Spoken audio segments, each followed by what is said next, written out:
Hello students, welcome back to English class. Today we'll begin with a new poetry of your treasure trove textbook, and name of the poetry is The Coal Within, written by James Patrick Kinney. To tell you about the poem, this is a very inspiring poem. It's simple, straight and very powerful. It appeals to our heart. It conveys a very good message. And the poem is written in the form of parable. That is, there is a good story, and finally, in the end, we get a very good message also from the story. That is how this poem is written. Well, students, do you know what's the meaning of this title, Coal Within? Actually, this term cold within is quite similar to the term cold-hearted. Human beings are generally classified as warm-blooded ones with much warmth and tenderness inside. But sometimes we degrade to the level of brutals without a tinge of warmth and compassion for others. When we degenerate ourselves to such a level, we can say it's cold within our heart or it's cold within ourselves. So that's what we are going to discuss here. Now, let's check out those circumstances when it is cold within the human heart or when coldness envelops the human beings. When you're overtaken by feelings like revenge, discrimination, anger, etc., we can say it's cold within ourselves. Or when you're devoid of humanity, when you lack the human tenderness or warmth inside you, we can say that it's cold within ourselves. Or when there is lack of warmth and cooperation in you, when you become very selfish, you don't mind others, you don't mind the perspectives of others, then we can say that it's cold within ourselves. So before we begin with the poem, a short introduction about the poet. James Patrick Kinney. He was an American poet who was born on March 16, 1923 in Cincinnati, Ohio. Kinney came from a poor Irish family and dropped out from the school in 10th grade in order to take care of his mother's health. He was discriminated against because of his poor financial status. Discrimination based on color, class, and religion is a main theme of this poem, The Cold Within. He wrote this poem during the civil rights movement of 1960 only to bring out the futility of discrimination. Kinney was keen to promote equality in society and thus went ahead to upturn the law that no blacks could be out after dark on streets. The poet lived according to his ideals depicted in The Cold Within. He died of an heart attack at the age of 51. Now, as you know, this poem is a parable. A parable means a story with a good moral message in it. So, being a story, there should be a setting and a few characters in it. So, to tell you about the setting can be anywhere. It's not mentioned as to where the poem happens or where the story takes place. And the characters present in the story or in this poem are 6 human beings. They are simply mentioned as 6 human beings. And each had a log of wood in hand and they were sitting round a fire. And when the poem proceeds, what we find is the fire was sinking and the fire was in need of log in order to keep it burning. So let's see how the poem proceeds. So now let's begin with the poem. The Cold Within, written by James Patrick Kinney. 6 humans trapped by happenstance in bleak and bitter cold. Each one possessed a stick of wood, or so the story is told. So that's how the poem begins. 6 humans trapped by happenstance. Happenstance meaning an event that seems to be prearranged. That seems to be prearranged and it's not accidental. So 6 humans trapped by happenstance in bleak and bitter cold. Each one possessed a stick of wood. Each one possessed means each one had an hand. Or so the story is told. That's how the story is told. So the important characters in this story is, in this poem are these 6 humans. Poet has used the term diction humans to describe these characters. Usually in story we find the authors addressing once there lived a man, or once there was an old man, or once they lived a beggar, likewise, right? So identity, a particular identity of the person will be given, or at least they will be described as man. But here, author is describing these six people as humans. That is a diction use, or that is a phrase used by the author to describe these characters as six humans. So why the poet has used the term six humans? It is almost as if he is talking only about humans. He doesn't want to give any other identity to these characters other than being human being. He does not want readers to associate any sort of imagery like white men, black men, rich men, poor, Indians, Africans, or any as such. That may be the reason why the poet has used the term humans as six humans, merely as species of or human beings, the species belonging to the human beings species. That's all. So the main aim of poet in using the term humans in order to describe these characters are he want to avoid any sort of imagery or association with or he wanted to avoid any sort of discrimination on the basis of gender, caste, creed, color, etc. He just want to consider everyone as a single everyone belonging to a single group or a single species, that is human beings. Now, what's the weather condition there? It was bleak and bitter cold. Bleak means severe cold. So, the weather condition where the story happens is it was bleak and bitter cold outside. And what was the item that each one had in hand? Each one had a stick of wood in hand. So, that is how the story begins. So, summary of the first stanza: six humans were trapped by happenstance. Happenstance means by chance or as if it was arranged. It was by chance, but at the same time it looked as if it was arranged by someone, or it was arranged by God. It was predestined by God. And the six humans were trapped by happenstance. That is, by chance they happened to meet in the same place in a bleak and bitter cold weather setting. And each one had a stick of wood in hand, and that is how the story begins. So now the situation is like there are six humans sitting near the fire which was fast dying. The dying fire in need of logs, but the first one held his back. For of the faces round the fire, she noticed one was black. So there were six humans there, right? And the dying fire in need of log. All these six humans were seated round the fire. So what's the condition of fire now? The dying fire in need of logs. The fire was fast dying, or it was about to get extinguished, or it needed more logs in order to keep it burning. The fire was dying, meaning it was about to get or go off, or it was about to get extinguished. The dying fire in need of logs. So if it wants to be kept burning, we need to offer it with more logs. But the first one held us back. And of these three humans, the first lady, it was hers. It's mentioned as hers. But the first one held us back. The first lady, what she did is, though she found the fire was about to die, she kept a log behind. She was not willing to give her log for burning. For of the faces round the fire, she noticed one was black. And the reason was very simple. When she looked around to check who are the people who have gathered here, she happened to find one of the face was black, or one person was a black. He was not a white, he was a black.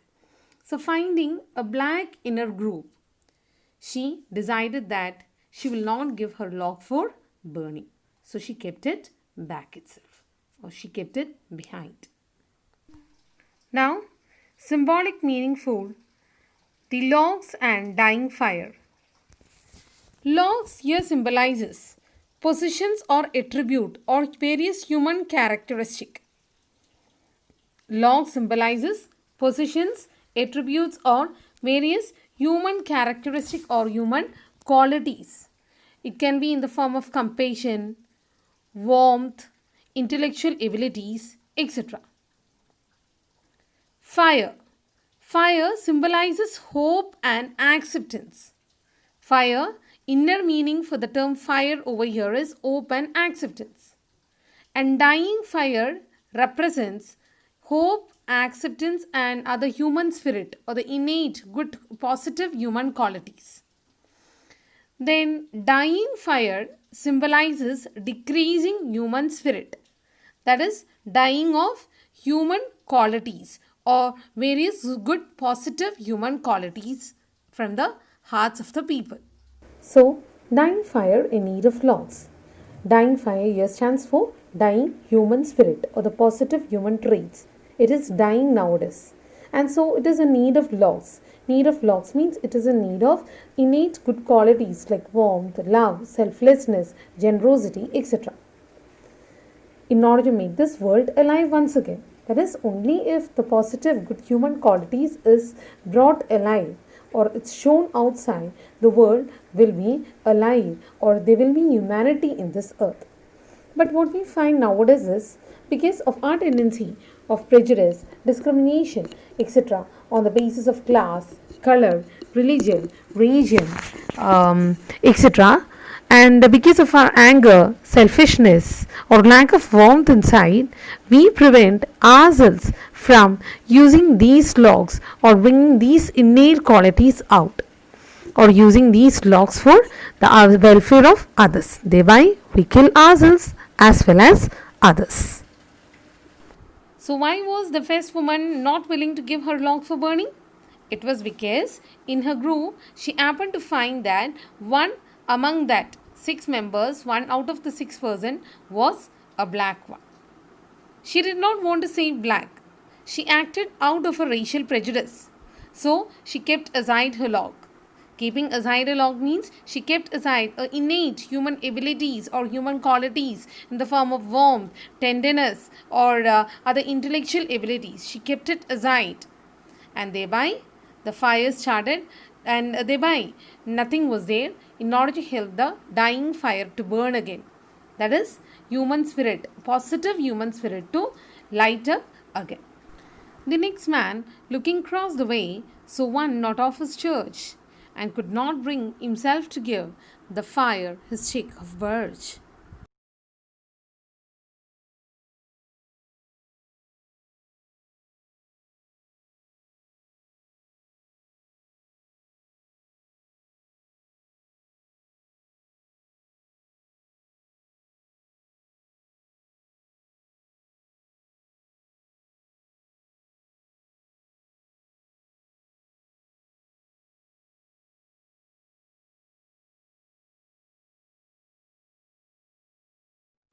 So, in this stanza, the poet is giving reason regarding why the second man was not willing to give the log for burning.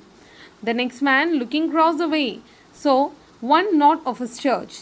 Next man, when he looked around, he saw that one man was of different path in terms of his religious faith. He doesn't believe or he doesn't have the same faith as what he has related to the religion. So, if he thought that if I give the log for burning, it's like doing something bad against the ideals of my God, that he will not give his log for burning. Because if he gives the log for burning, it is going to help the person who has some other faith or who belongs to some other religion. So it was this intolerant attitude of this man which prevented him from giving his log for burning. So meaning of, so one not of his church. So not one of his church here means of different religion. And could not bring himself to give. Could not bring himself to give means it forced him or it prevented him from giving the log for burning. And what was this log made up of? The fire, his stick of birch. His log was a log or a wood which was of the birch trees. It's a type of tree, birch. Next stanza about the third person. The third one sat in tattered clothes. He gave his coat a hitch. Why should his log be put to use to warm the idle rich? So about the third man. The third man sat in tattered clothes. The third person was the one who was wearing tattered clothes or ragged clothes, which means that he is a poor man.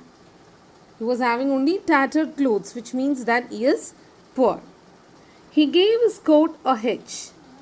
He gave his coat a hitch. Hitch means to pull it up in order to cover properly. So he was wearing a tattered clothes and his coat was not quite adequate to keep his body warm in that cold weather. So he is giving his coat a hitch. He is pulling it up in order to fasten it or in order to cover his body, in order to provide more warmth to his body. So why didn't this third person or this poor man did not give us log for burning? What he thought is, why should his log be put to use to warm the idle rich? What poor man had much prejudice against the rich people. He thought that he was of the opinion that all the rich are idle ones, who make the workers or who make the poor people toil a lot. So it was that narrow-minded class belief, that is the variation or division on the basis of rich and poor, that made him stay away from sharing his log or to give his log for burning. So he is telling, why should his log be put to use to warm the idle rich? What does the poet mean by this idle rich, or why is the poor man addressing the rich as idle? Reason is, according to the poor people, they believe that the rich people make the workers toil and enjoy the fruits of their labor. That is, according to this poor people, they are of the opinion that rich people are making the poor people work a lot. And the rich people are enjoying the fruits of the poor man's labor. So that's the reason why he addresses the rich as idle rich. So over here, what sort of discrimination is found? Discrimination on the basis of rich and poor. The first man didn't give us log for burning because of the discrimination based on black and whites. Whereas the second party didn't give the log for burning because it was discrimination on the basis of religion. And over here it's based on the it is on the basis of class, that is rich and poor. The rich man just sat back and thought of the wealth he had in store and how to keep what he had earned from the lazy, shiftless poor. So who's the fourth person mentioned here? It is a rich man. The rich man just sat back and thought. He just sat back without giving his log for burning and thought of the wealth he had in store. He was thinking about the amount of riches that he has in store and how to keep what he had learned from the lazy, shiftless poor. And his prime thought was how to keep his rich items away from the poor. So let's check out the opinion of the rich people about the poor. Poor are lazy, that is one who doesn't work. And they are shiftless. Shiftless means they don't have any ambition to succeed in life. That's why they are always poor. If they have got ambition like the rich ones, they would have become rich. That's the opinion of rich. They don't have ambition in life. That's why they are poor. So the rich man also didn't give us log for burning. Because the reason is, there is a poor man in the group and he did not simply want to help the poor man or enjoy the fruit of his richness. He didn't want the poor people to enjoy the fruit of his richness. So he too didn't give the log for burning. Black man's face bespoke revenge as the fire passed from his side. For all he saw in his stick of wood was a chance to spite the white. The black man's face. So the next person was a black man. Why didn't he give us log for burning? Because the black man's face bespoke revenge. Bespoke, it expressed or it showed revenge throughout. That revenge he had for the white was visible there as the fire passed from his side. So when the fire was about to die, even then the revenge that the black man had towards the white was clearly shown on his face. For all he saw in his stick of wood was a chance to spite the white. For the black man, the stick of wood in the hand was a chance. By keeping it away from the dying fire was like a chance, or he has got an opportunity to express his hatred to the whites. Now, the last man of this forlorn group did not except for gain. Giving only to those who gave was how he played the game. So now the poet is speaking about the last person. The last man in that group in this forlorn means lonely group, did not accept for gain. He did not do anything or he never helped others except for gain. Only if he can manage to get any gain from the other party only he is willing to help them. Giving only to those who gave was how he played the game. So, what is said about the last man is that last man in the group lacks generosity. As no one else had given a stick, he would also keep a stick with him. In fact, he did nothing for except for gain.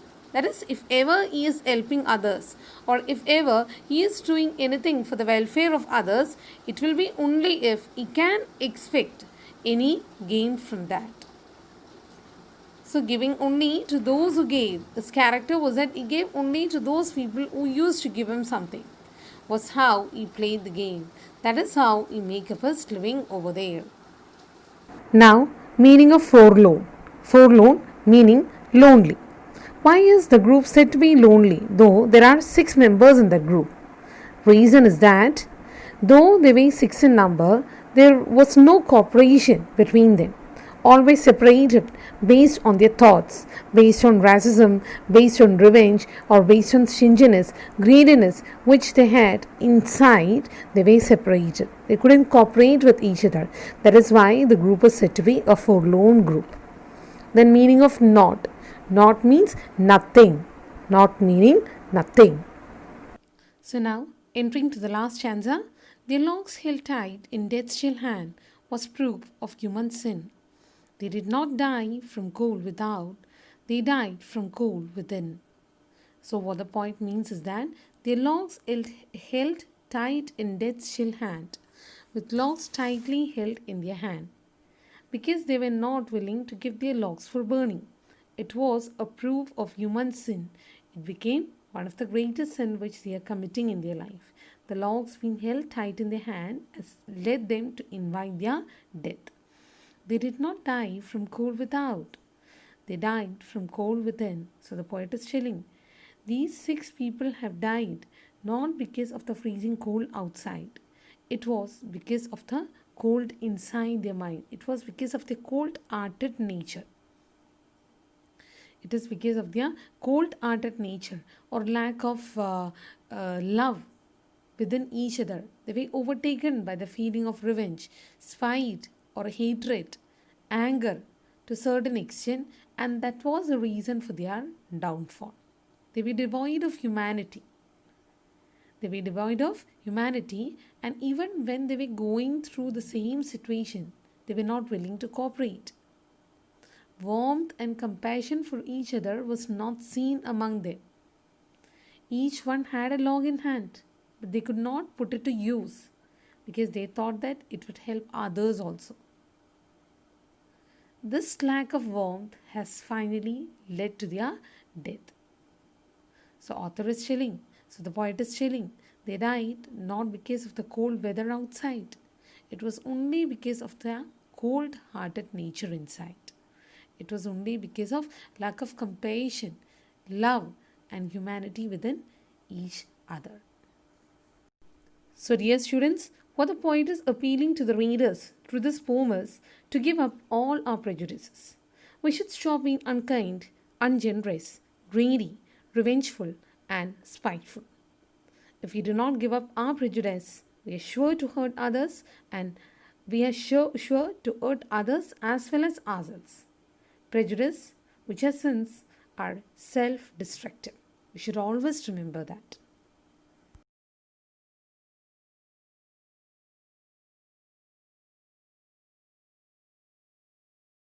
So, dear students, we'll wind up our class here. Till we meet again, goodbye.